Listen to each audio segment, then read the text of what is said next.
Olá a todos! A semana que se encerra hoje marca o final do mês de junho e o início do mês de julho, ambos positivos para os principais mercados acionários, positivos também para o Ibovespa.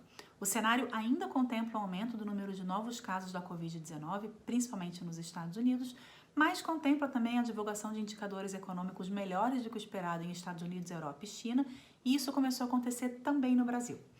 Nesse sentido, o destaque da agenda na semana ficou por conta do payroll, que é o principal relatório sobre o mercado de trabalho norte-americano, relativo ao mês de junho, que apontou a criação de 4.800.000 vagas, com a taxa de desemprego caindo a 11,1%. Ambos os números vieram melhores do que o esperado, já que as projeções apontavam para uma criação de 3,7 milhões de vagas de emprego, levando a taxa de desemprego a 12%.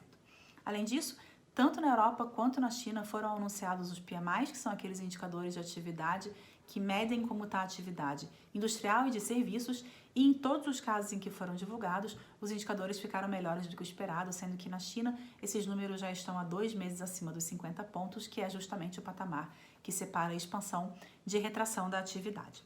Por aqui, a semana também teve uma agenda importante, com a produção industrial relativa ao mês de maio subindo 7% na comparação com o mês de abril, revertendo, é claro, apenas uma pequena queda do acumulado entre março e abril, quando a indústria caiu 26,3% aqui no Brasil, mas ainda assim, um número melhor do que o esperado e, por conta disso, foi bem recebido e aumenta as expectativas para a recuperação da indústria no segundo semestre do ano de 2020. Por outro lado, os dados do mercado de trabalho seguem mostrando que o mercado de trabalho ainda está muito impactado pela pandemia da Covid-19. O IBGE divulgou nessa semana a taxa de desemprego, que subiu para 12,9% no trimestre encerrado em maio, com destaque para o desalento, que é aquela parcela da população que desistiu de procurar emprego, que nesse trimestre subiu 15,3% e agora atinge 5.041.000 brasileiros. Isso é um número recorde segundo o IBGE. Além disso, o CAGED também divulgou os números do mercado de trabalho, só que dessa vez do mercado de trabalho formal, com os piores dados para o mês de maio desde 1992, fazendo com que entre março e maio, que é justamente o período da pandemia que o CAGED conseguiu captar, o Brasil tivesse demitido 1.487.000 empregados.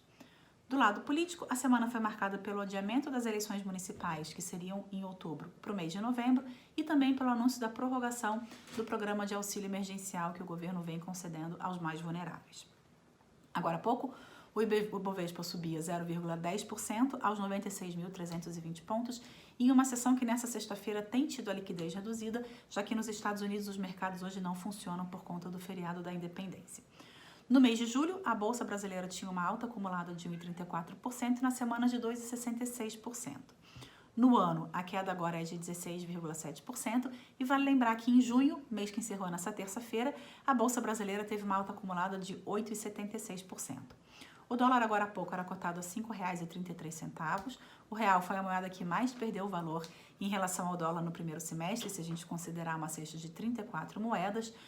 No mês de julho, o dólar cedia em relação ao real 1,86% e na semana a queda era de 2,30%. No ano de 2020, no entanto, o dólar ainda tem uma forte apreciação acumulada frente ao real, com uma alta de 32,96%.